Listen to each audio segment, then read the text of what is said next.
what if I told you that 73% of Americans aren't prepared for even a 3-day emergency? While most people focus on expensive gadgets and fancy gear, they're missing the simple basics that could literally save their lives. In the next 10 minutes, I'll walk you through the complete foundation of emergency preparedness, covering the 7 essential categories that every family needs to survive and thrive during any crisis. From the food storage mistakes that could leave you hungry to the medical supplies that could mean the difference between life and death, we're covering everything. Welcome to the Smart Pantry, where we help you build real-world preparedness that actually works. If you're ready to stop feeling helpless and start feeling confident about your family's future, smash that like button and hit subscribe, because this could be the most important video you watch this year. Let's start with the absolute foundation of survival, food and water. And here's where most people get it completely wrong. They either buy nothing or they go crazy buying MREs and freeze-dried meals that cost a fortune. The truth is, your food preparedness should start with 5 basic staples that you can buy at any grocery store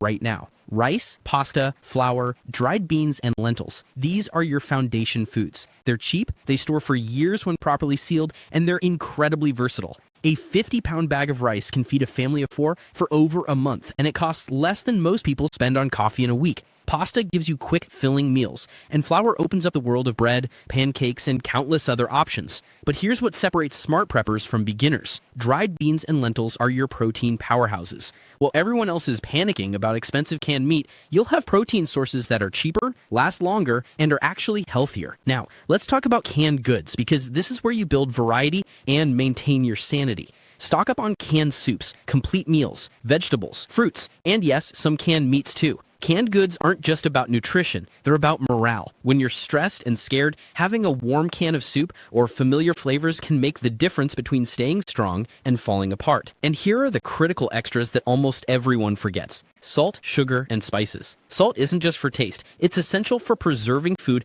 and maintaining your body's electrolyte balance. Spices and seasonings turn boring survival food into actual meals. Trust me, after a week of plain rice and beans, you'll understand why spices are worth their weight in gold. Don't forget vitamins and supplements either. When your diet changes dramatically during an emergency, supplements help fill the nutritional gaps. And if you have pets, make sure you have enough food for them too. Your dog or cat doesn't understand why the food suddenly stopped coming. For long-term storage, consider those 25-year shelf-life food buckets. Yes, they're high in salt and not ideal for daily eating, but they can instantly expand your food reserves and give you peace of mind knowing you have months of backup food ready to go. Now let's talk water, because this is literally life or death. The standard recommendation is 1 gallon per person per day, but I'm telling you to aim for 2 gallons. You need water for drinking, cooking, cleaning, and hygiene, and that's assuming everything goes perfectly. Your water strategy needs multiple layers. First, portable water filters for your bug-out bags and immediate needs. These remove bacteria and parasites from questionable water sources.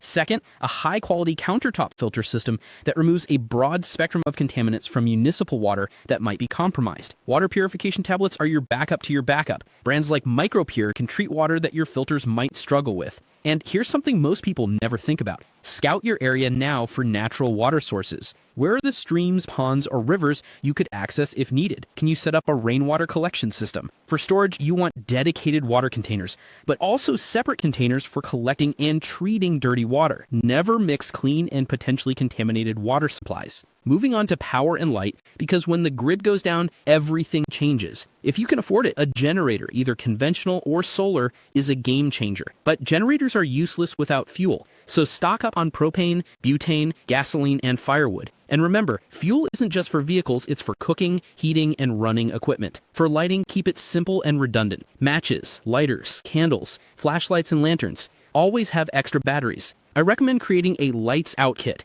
a toolbox with all your emergency lighting and power supplies so you're not fumbling around in the dark trying to find what you need. Here's a pro tip that could save your life. Never let your vehicle's gas tank drop below half. In an emergency, gas stations might be down or there might be massive lines. That half tank could be what gets you out of danger. Let's talk about medical preparedness, because professional help might not be available when you need it most. You need 3 levels of medical kits. A comprehensive home kit that can handle everything from minor cuts to serious injuries. Smaller kits for your vehicles and bug-out bags. And a trauma kit for life-threatening injuries when professional help is delayed. Stock up on over-the-counter medications now while they're available and affordable. Antidiarrheals, cold medicines, pain relievers, and allergy medications. These might not seem critical until you need them and can't get them. For prescription medications, work with your doctor to get extended supplies. There are services like Jace Medical that can help you legally stockpile critical medications. And if anyone in your family depends on refrigerated medications like insulin, you need to plan for keeping them at proper temperatures when the power's out. Don't forget personal protective equipment, masks, gloves, gowns, and plastic sheeting. The pandemic taught us how quickly these items can disappear from store shelves. And yes, include medical supplies for your pets too. Security is a sensitive topic, but it's reality. When people are desperate, they become dangerous. Whether you choose firearms, pepper spray, batons, or other tools, make sure you're trained and responsible. But security isn't just about weapons. It's about not becoming a target in the first place. Reinforce your doors with longer screws, install door armor, and apply security film to windows. Make your home look less appealing to potential intruders. Sometimes the best defense is simply not looking like you have anything worth taking. Now let's cover heating and cooling, because extreme temperatures can kill you faster than hunger. For heating, stock up on blankets, sleeping bags, and warm clothing. Long underwear, extra socks, and durable jeans are essentials.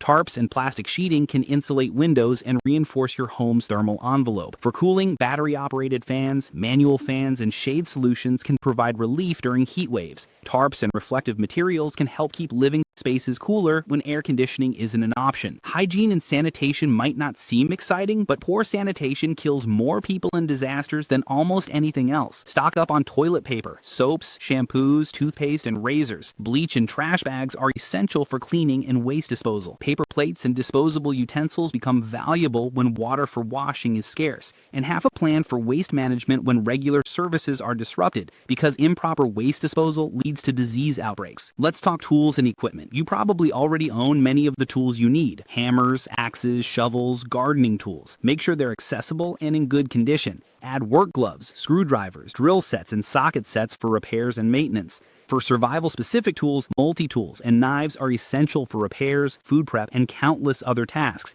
Fire-starting tools like waterproof matches, ferro rods, and lighters. Cordage and tape, duct tape, paracord, and twine have literally thousands of uses in emergency situations. Organization is crucial. Prepare bug-out bags for each family member, even if they're not actively involved in preparedness planning. Equip every vehicle with emergency supplies, including medical kits and roadside assistance tools. When chaos hits, having everything organized and ready to go makes all the difference. Here's something most preppers overlook: financial preparedness. In a crisis, electronic payment systems might be down. Keep emergency cash and small bills. At least $100 in your wallet and more in a home safe for larger needs. Cash talks when cards and phones don't work. Don't approach preparedness as a random collection of stuff. Think in time frames. Can you sustain your family for 1 week without outside help? Then expand to 1 month. Then work toward 3 to 6 months. This layered approach ensures you're building real resilience, not just accumulating supplies. A complete preparedness plan covers all these areas simultaneously. You don't want to have 6 months of food but no way to cook it,